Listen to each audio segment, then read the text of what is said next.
Aba berhenti dari sepeda, turun dari sepeda, lemparkan senjata, angkat tangan. Karena lihat situasinya yang begitu banyak, yang begitu tembakan gencar, kemudian saya turun dari sepeda, saya lemparkan senjata, kemudian saya angkat tangan dengan todongan senjata dari kiri kanan belakang, kemudian saya didorong, diseret, dilemparkan ke dalam mobil, di mana ditaruh di kabin di samping supir di bawah. Apa Pak Kipman tadi katakan lagi suasana apa? Suasana suara tembakan gencar. Terus menerus nggak berhenti dan banyak pasukan. Berapa banyak kira-kira?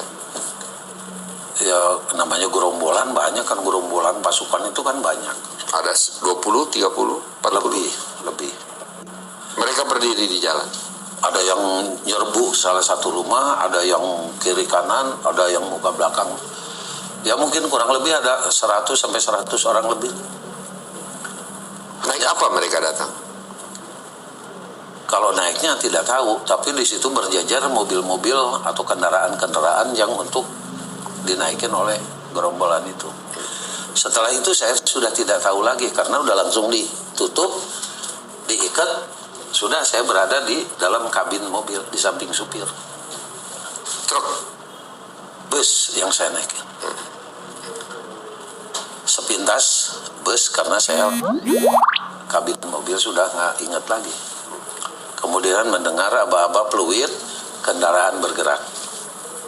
Bergeraknya saya masih sadar dan masih ingat bahwa itu memasuki jalan Walter Mangunsidi sampai ke Santa masih ingat. Sampai ke Mampang masih ingat. Saya mau tanya Pak, di dalam buku Pak Sukitman yang saya lihat di sini, agen polisi tingkat 2 Sukitman, ada ditulis mengenai bus yang dipakai atau truk yang dipakai yang sebetulnya di stop mini truk dari Artajasa. Apa tuh? Di mana? Apa yang terjadi dengan truk dari Artajasa itu? Kalau truk itu saya ketemunya setelah kejadian. Oh, dan Pak Kipman mengatakan di sini bahwa truk Artajasa itu di stop di daerah situ di juga. Daerah situ. Peruri ya sekarang ya, Peruri. Ya, kalau dulu Artajasa itu percetakan uang Kebayoran adanya di daerah Jalan Brawijaya. Kalau Peruri kan sekarang adanya di Jalan Trunojoyo. Lain kan dulu Peruri dengan percetakan uang biasa dengan uang logam. Kemudian Walter Mangunsidi sudah tidak ingat lagi. Tahu-tahu suruh kendaraan diberhenti, turun. Begitu turun dibuka ikatan saya, ikatan tutup mata dengan tangan. Kemudian saya diseret, tapi samar-samar mendengar kata-kata Yani wis dipateni. Yani wis dipateni. Yani Jenderal Yani wis dipateni. Artinya telah dibunuh. Telah dibunuh mungkin ya. Jadi saya hanya Yani kan kalau tidak salah dalam hati itu kan kepala staf angkatan darat. Kemudian saya dimasukkan ke dalam tenda. Sementara ini orang strip 1 aja ya. Saya strip 1. Agen polisi tingkat 2 ya. Malah yang memeriksa saya dari gerombolan pasukan tersebut menanyakan, ini apa? Saya bilang ini Jakarta Raya dan sekitarnya. Kalau Jakarta, polisi Jakarta di sini Jakarta dan sekitarnya.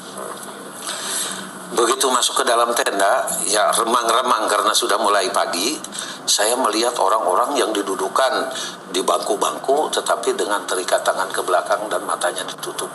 Ada juga yang di bawah, ada yang pakai baju kimono, ada yang berdarah. Tapi karena saya buru-buru dibawa lagi ditawan di depan rumah, karena waktu itu yang menangkap saya tuh melapor kepada seseorang bahwa pengawal Jenderal Penjahitan ditawan. Sebentar, ingin saya tanyakan sebentar. Tadi Bapak mengatakan di jalan Bapak berada di rumahnya Pak Panjaitan. Tembakan-tembakan itu di rumahnya Pak Panjaitan. Waktu itu saya tidak tahu rumah Panjaitan, rumah Jenderal Penjahitan nggak tahu. Waktu Pak Kipman ditangkap itu ditodong dengan senjata, Pak Kipman nggak tahu kita ada masalah apa, rumah siapa, Pak Kipman nggak tahu. Tidak tahu. sampai di satu tempat. Di Satu tempat ya? satu tempat. Yang membawa saya, menawan saya lapor. Pengawal Jenderal Penjahitan ditawan. Siapa itu Jenderal Penjahitan? Tidak tahu. Dibawa, ditaruh di depan rumah. Di teras rumah itu ada bangku-bangku sekolah dan papan bor. Tidak lama kemudian sudah terang melihat kerumunan-kerumunan yang menamakan dirinya sukarelawan dan sukarelawati. Tetapi orang itu adalah pemuda rakyat dan gerwani dengan kelengkapan senjatanya saja sudah melebihi dari ABRI. Ada yang pakai AK, ada yang pakai Get Me. Karena saya duduk-duduk itu pakai senjatanya Get Me. Padahal itu dia bukan tentara, adalah sukarelawan, sukarelawati. Kemudian Saya ingin menanyakan, sebentar saya ingin menanyakan. Pada waktu Pak Kidman sampai di tempat tersebut, langsung tutup mata dibuka, tangan dilepas juga, biasa bebas. Kemudian Pak Kidman disuruh apa? Masuk tenda. Suruh duduk aja di dalam tenda itu. Enggak, hanya melapor sebentar. Pak Kidman yang melapor Iya. kepada siapa? Iya, yang nangkep. Kemudian dibawa Mengatakan ini adalah ajudannya dari jenderal penjaga dari Bapak Penjahitan. Setelah ditawan di luar, di depan rumah, yang nggak jaga saya ini adalah gerombolan-gerombolan pasukan. Dari tenda Pak Kidman keluar Ditawan di depan rumah. Ya. Tapi dijaga, yang jaga itu Ya suruh duduk atau berdiri? duduk. Yang jaga yang ngelilingin saya dari Cakrabirawa. Kemudian Melihat ke salah satu tempat kerumunan yang dikelilingin oleh sukarelawan-sukarelawati dengan teriakan ganyang kabir, ganyang kabir, satu persatu dimasukkan. kabir apa artinya? Kabir itu kalau tidak salah sekarang ya yang sudah tahu, kalau dulu kan nggak begitu tahu. Itu kata-kata dari kapitalis birokrat. Setelah yang itu dimasuk-masukin kemudian disusul oleh serentetan tembakan oleh seseorang. Orang ini masih hidup? Orang-orang ini yang dimasukkan ke dalam? Yang dimasukin duluan juga disusul, ditembak juga dari atas.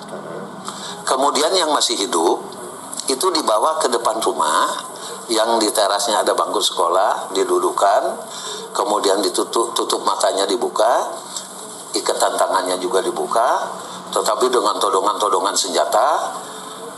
Dia disuruh menandatangani sesuatu tapi kayaknya berontak karena terlihat antara jaraknya kira-kira bangsa 15 meteran. Berontak, kemudian dengan emosinya yang nodong-nodong itu kemudian diperintahkan tutup lagi mata, ikatan tangannya diikat kembali, kemudian disuruh berdiri, didorong, diseret, ditendang, didorong pakai popor senjata, kemudian diseret, dimasukin, kemudian disambut lagi oleh teriakan ganyang kabir. Dimasukkan lagi kepalanya lebih dulu, baru disusul oleh serentetan tembakan. Jadi waktu dimasukkan ke dalam lubang itu belum mati, belum meninggal, belum mati. Semuanya. Yang berbintang 2 dulu. Satu orang dulu. Pada saat disusul oleh serentetan tembakan, hati saya kan sudah tidak tahan waktu itu. Mungkin giliran saya. Kemudian kalau dia habis nembak selalu ngeliwatin saya ditawan. Orang yang nembaknya itu sepintas kelihatan dia setrip 4 di sini. Tidak lama lagi dia dipanggil lagi, dorong lagi, seret lagi, masukin lagi. Beberapa kali saya hanya